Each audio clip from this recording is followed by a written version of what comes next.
नमस्कार, मैं सीमा पाल पीसीबी विभाग से होम मैनेजमेंट टीचर। इससे पूर्व की वीडियो में हमने बताया था कि किस प्रकार से एक दृष्टिबाधित व्यक्ति चपाती पराठा, चाहे वो ट्रायंगल पराठा हो या चाकोर पराठा हो, चाहे लच्छा पराठा हो या भरवा पराठा हो, इसके बारे में आपसे डिस्कस किया था। आज की वीडियो में एक दृष्टिबाधित व्यक्ति किस प्रकार से डीप फ्राई कर सकता है। इससे पहले जो पराठे बनाए थे उसे शैडो फ्राई बोलते हैं, और अब हम आपको डीप फ्राई के बारे में बता रहे हैं। डीप फ्राई इसके लिए सबसे पहले आप गैस को जलाकर आप कढ़ाई रखेंगे। फिर आप इसके अंदर अपनी आवश्यकता अनुसार, यानी डीप फ्राई कर रहे हैं तो हमें ऑयल थोड़ा ज्यादा ही डालना है, तो अपनी आवश्यकता अनुसार। ये हम लोगों को मतलब साइटेड लोगों से के अपेक्षा थोड़ा सा दृष्टिबाधित व्यक्ति को कम डालना होता है, क्योंकि एक दृष्टिबाधित व्यक्ति को एक एक पूरी ही बनानी होती है। उनकी जो कढ़ाई होती है थोड़ी गहरी होनी चाहिए।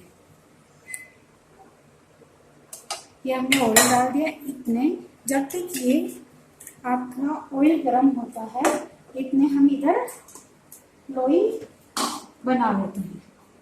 इसके लिए हमें चपाती की अपेक्षा थोड़ा कम आटे की जरूरत है। मेन रूप से हमें इस शेप में हमें लोई तैयार करनी। और इसका जो आटा तैयार किया जाता है, जैसे हमने आपको बताया था कि किस प्रकार से इसके लिए किस प्रकार से पराठे का आटा तैयार करना होता है। बस जैसे पराठे का आटा तैयार करना है, यानी आटे में आपको नमक डालना है, अजवाइन डालनी है, कसूरी मेथी भी डाल सकते हैं, हरा धनिया डाल सकते हैं, या जीरा भी डाल सकते हैं। जो चीज आपको पसंद आए वो आप इसके अंदर डाल सकते हैं। इसे हम पूरी मेकर बोलते हैं। इसके अंदर पूरी इजीली बनाई जाती है। ये मार्केट में ऑफलाइन ऑनलाइन दोनों ही तरीके से इजीली मिल जाती है। इसमें सबसे पहले हमें ऑयल से ग्रेसिंग करनी होती है, ये नीचे वाले पार्ट में भी और ऊपर वाले पार्ट में भी। हम इस जब अच्छे से ग्रेसिंग हो जाए, इसके बाद हम जो हमारी ये लोई बोलते हैं, इस पे भी हम ऑयल से ग्रेसिंग कर लेंगे, यानी इस पे के ऊपर भी हम ऑयल लगा लेंगे। फिर ऊपर वाला पार्ट हम इस पे के ऊपर रखेंगे मशीन का, और इससे पुश कर देंगे अच्छे से। लगभग 2-3 बार करना है। जैसे हमने आपसे पहले ही बताया था, एक दृष्टिबाधित व्यक्ति को अपनी रोटी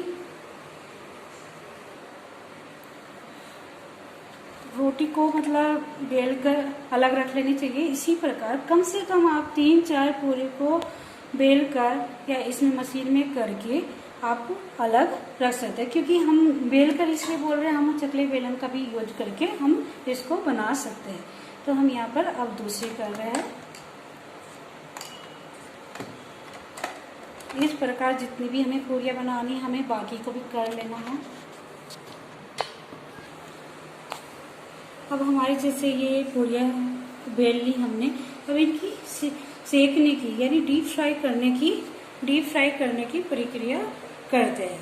क्योंकि सबसे पहले हमें अपना ऑयल चेक कर लेना चाहिए। ऑयल खुशबू से समझ में आता है, या फिर आप मतलब थोड़ा सा हाथ ऊपर लेके जाओगे तो भी आपको हीट ज़्यादा महसूस होगी। यहाँ पर आपको भाप नहीं, हीट महसूस होगी। ठीक है। तो उसके बाद आप एक पूरी को अपनी ये झरनी या जो भी कुछ आप बोलते हो, जो पूरी उतारने वाला है अपनी लोकल लैंग्वेज में, उस पर आप रखेंगे। क्योंकि इसकी जो ये लंबाई होती है, लगभग ये 12 से 14 इंच के आसपास होती है, जिससे आपका हाथ कढ़ाई से काफी दूर रहता है। इसलिए हम इसमें बता रहे हैं। इजीली आपने ये लिया, फिर हैंडल पकड़ा और फिर इसको ऑयल में बिल्कुल डिप कर दिया, और फिर धीरे से इसमें इसे छोड़ दिया। क्योंकि इसमें काफी ऑयल लग गया है, तो अपने आप ये फिसल कर इसके अंदर चले गए।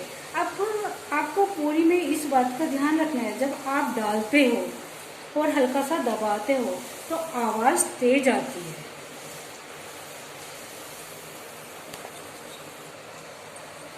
और जब ये मतलब फूल जाती है और उसके बाद आवाज धीमी आती है, तब हमें इसे पलटना होता है। ये हम वैसे पलट चुके हैं, हम दूसरी पूरी में आपको ये फिर से करना बताएंगे।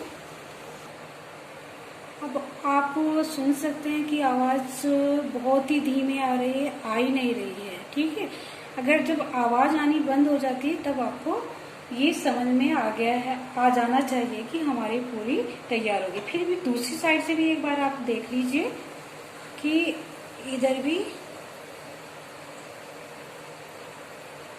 अब आवाज़ धीमी हो गई। वो अब थोड़ी सी तेज आवाज़ आई थी, इसका मतलब उधर से थोड़ा सा कच्चापन था।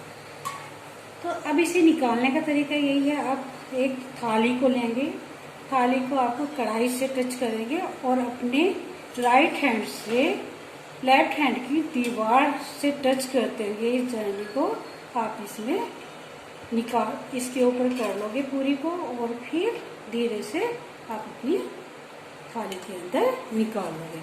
आइए मैं एक पूरी और बनाना बताती हूँ आपको।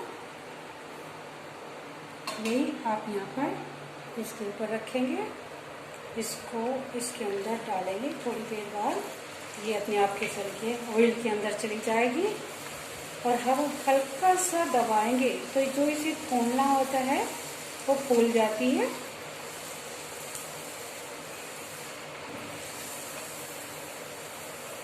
आप आवाज़ जब आपको लगे कि आवाज़ धीमी आने लगी है तब इसकी हम साइड चेंज करेंगे।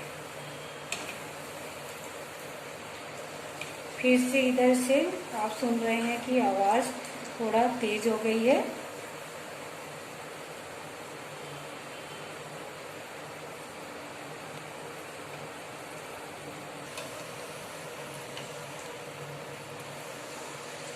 दूसरी साइड से भी हमें ऐसे ही पकाना है। जब आवाज़ धीमी आ जाएगी तो हम इसको निकालेंगे। इस प्रकार हमारी आवाज़ धीमी आ रही है इसमें से, ऑयल में से और पूरी के अंदर से। तो ठीक है, अब हम इसे पहले की तरह ही निकाल लेंगे। इस प्रकार हम बाकी सभी पूरियाँ बना लेंगे और आप इन पूरियों को आप सब्जी से, सूखी सब्जी से, राजमा से, छोले से, जिससे भी आप पसंद करते हैं उस चीज़ से खा सकते हैं। आप इसे ब्रेकफास्ट में भी खा सकते हैं और साथ ही लंच, डिनर, या कोई गेस्ट आता है या फिर हमारे यहाँ नवरात्रि में हलवा पूरी का वो रहता है तो तब भी आप इसको, आपके लिए मतलब यूजफुल है कि हर नवरात्रि के समय तो हमेशा ही हलवा पूरी का भोग लगाया जाता है माता रानी को। तो उस चीज़ का ध्यान में रखते हुए आज हमने आपको पूरी बनाना बताया है। और इसी के साथ अब हम इस विषय पर चर्चा समाप्त कर रहे हैं। धन्यवाद। फिर मिलते हैं एक नई वीडियो में एक नई जानकारी।